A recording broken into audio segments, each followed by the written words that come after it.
स्वागत है आप सभी का आज की क्लास में। तो आज आप लोग सीखेंगे कक्षा 9 गणित का अध्याय 6 है रेखाएं और कोण।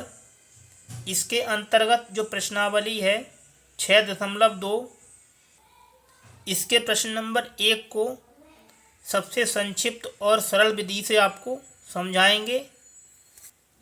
जो इसका पहला प्रश्न है ये आपके लिए बहुत इम्पोर्टेंट प्रश्न है, तो इसको अच्छे से आपको समझना होगा। तो प्रश्न 1 में आपको दिया है आकृति 6.29 में।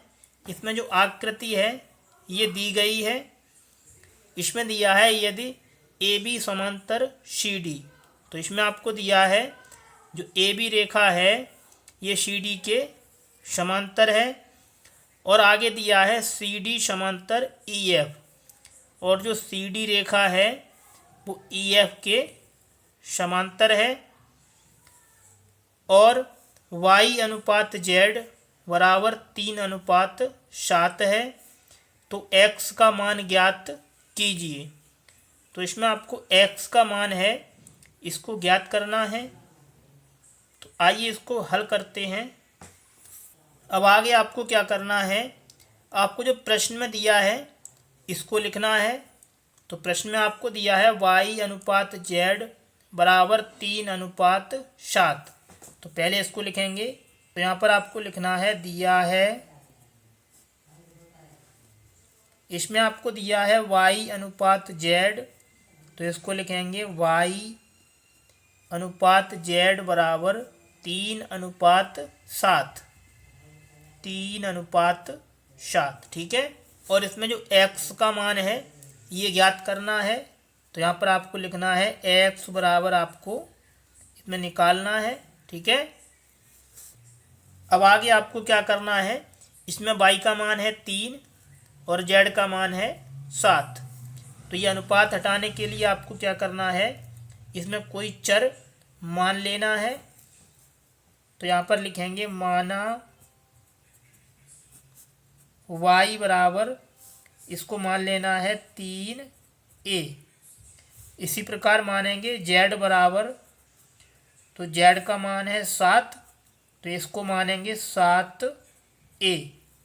अब आगे आपको समझना है, जब भी समांतर रेखाओं को कोई तिर्यक रेखा प्रच्छेद करती है तो उसके जो एकांतर कोण होते हैं ये बराबर होते हैं। तो इसमें जो x है वो z के बराबर होगा, क्योंकि ये एकांतर कोण है। तो यहाँ पर आपको लिखना है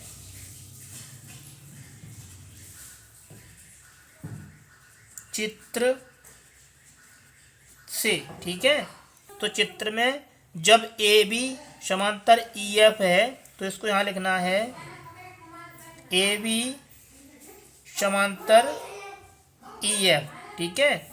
जब A B Rekha E F के समांतर है तो इसके जो एकांतर कोण है जो x है वो z के बराबर होगा।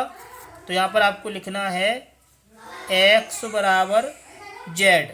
जो x का मान होगा वो z के बराबर होगा, क्योंकि ये है एकांतर कोण। तो यहाँ पर आपको लिखना है एकांतर कोण, ठीक है।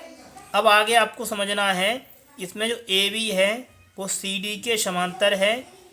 जब कोई दो समांतर रेखा हो और इस पर कोई तिर्यक रेखा हो तो उसके जो अंत्य कोण होते हैं उनका योग 180 के बराबर होता है। तो इसमें जो x और y है ये अंत्य कोण है, तो इनका जो योग होगा वो 180 के बराबर होगा। तो आपको यहाँ लिखना है जब ए बी समांतर सी डी, ठीक है। जब ए बी समांतर सी डी है तो इसके अंत्य कोणों का योग 180 होगा। तो इसमें अंत्य कोण है x और y, तो इनको इस तरीके से लिखना है x प्लस y बराबर 180 अंश, और कोष्टक में आपको लिखना है ये है अंतः कोण, ठीक है। अब समझिए कि इसमें आगे आपको क्या करना है, इसमें लिखा हुआ है x, तो इसमें जो x का मान है वो z के बराबर है, क्योंकि ये एकांतर कोण से x और z का मान बराबर होगा। तो इस x के स्थान पर आपको z को लिख देना है। तो यहाँ से हो जाएगा z प्लस y बराबर 180 अंश। अब आगे आपको क्या करना है, इसमें z और y का मान आपको रखना है। तो z का मान है 7a और y का मान है 3a। तो इन मानों को यहाँ पर रख देंगे। तो इसको यहाँ करते हैं, तो इसमें लिखा है z, तो z का मान है 7a, तो इसको यहाँ लिखेंगे 7a प्लस y का मान है 3a, तो इसको यहाँ लिखेंगे 3a बराबर में दिया है 180 अंश।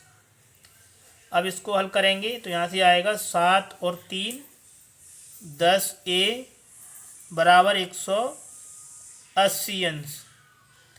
अब यहाँ से निकालेंगे a का मान, तो आएगा a बराबर 180 अंश। ये गुणा में लिखा है 10, तो ये भाग में आएगा। 10 से भाग करना है 180 में, तो यहाँ से आएगा 18 अंश। तो इसमें जो a का मान है ये है 18 अंश।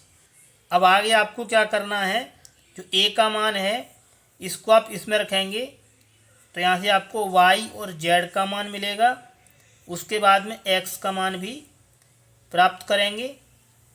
तो पहले निकालेंगे y का मान, तो यहाँ लिखेंगे y बराबर, y का मान है y बराबर 3a, तो इसको यहाँ लिखेंगे 3a। इसमें लगाएंगे a का मान 18, तो यहाँ से आएगा y बराबर 3 गुणा 18। अब इसको हल करेंगे तो यहाँ से आएगा y बराबर 18 3 54 अंश। ये हो गया y का मान। अब निकालेंगे z का मान, तो z बराबर दिया है 7a, तो इसको यहाँ लिखेंगे z बराबर 7a। इसमें रखना है a का मान, तो यहाँ से आएगा z बराबर 7 गुणा 18, तो यहाँ से z का मान आएगा, गुणा करेंगे 18 का 7 के साथ, तो आएगा 126 अंश। अब इसमें हमें ज्ञात करना है x का मान। तो इसके लिए आपको क्या करना होगा, इसमें जो x है वो z के बराबर है। इसका मतलब जो z का मान है वही x का मान होगा, क्योंकि ये एकांतर कोण है और इनके मान भी आपस में बराबर होंगे। तो z का मान है वही x का मान होगा। तो यहाँ पर आपको लिखना है एकांतर